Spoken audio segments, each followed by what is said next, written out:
নমস্কার বন্ধুরা, কেমন আছেন সবাই? গল্প হলেও সত্যি চ্যানেলের আরও একটি নতুন গল্পে আপনাদের সকলকে স্বাগত জানাই। দেখতে দেখতে অনেকগুলো গল্পই পোস্ট হয়ে গেল। কেমন লাগছে আপনারা একটু কমেন্টের মাধ্যমে জানান, আমাদের উৎসাহ দিন। আমাদের চ্যানেলে যদি নতুন হন তাহলে সাবস্ক্রাইব করে নিন, বেল আইকনটি প্রেস করে রাখুন যাতে গল্পগুলি তাড়াতাড়ি আপনাদের কাছে পৌঁছতে পারে। আজকের গল্প বিপত্তারিণীকে নিয়ে।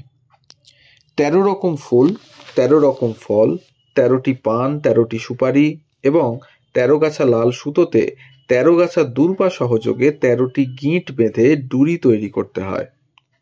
আম্র পল্লব সহ ঘট স্থাপন করে ব্রাহ্মণ দ্বারা নাম গোত্র সহযোগে পূজা দিতে হয়।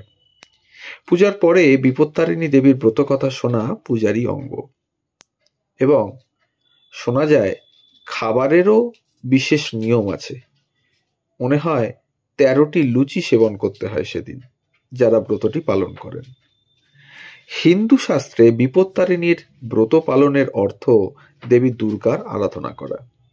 দেবী দুর্গা হিন্দু ধর্মের দেবী, দেবাদিদেব মহাদেবের অর্ধাঙ্গিনী আদি শক্তি। অন্যান্য দেবী তাঁরই অবতার বা ভিন্ন রূপ। সিংহবাহিনী দেবী দুর্গা কখনো অসুরনাশিনী, আবার কখনো বা মাতৃরূপিণী। মা বিপত্তারিণী দেবী দুর্গার 108 অবতারের একটি রূপ। আষাঢ় মাসের শুক্লপক্ষের তৃতীয়া থেকে নবমী তিথিতে যে কোনো শনি বা মঙ্গলবারে এই ব্রত পালন করা হয়। গড়িয়ার কাছে রাজপুরে আছে বাবা দুলাল প্রতিষ্ঠিত মা বিপত্তারিণী চণ্ডী মন্দির। বাবা দুলাল স্বপ্নাদিষ্ট হয়ে মাকে প্রতিষ্ঠা করেন। মা এখানে সিংহবাহিনী, কৃষ্ণবর্ণা, চতুর্ভুজে খড়গ, পঞ্চশূল, বর ও অভয়া মুদ্রা ধারিণী।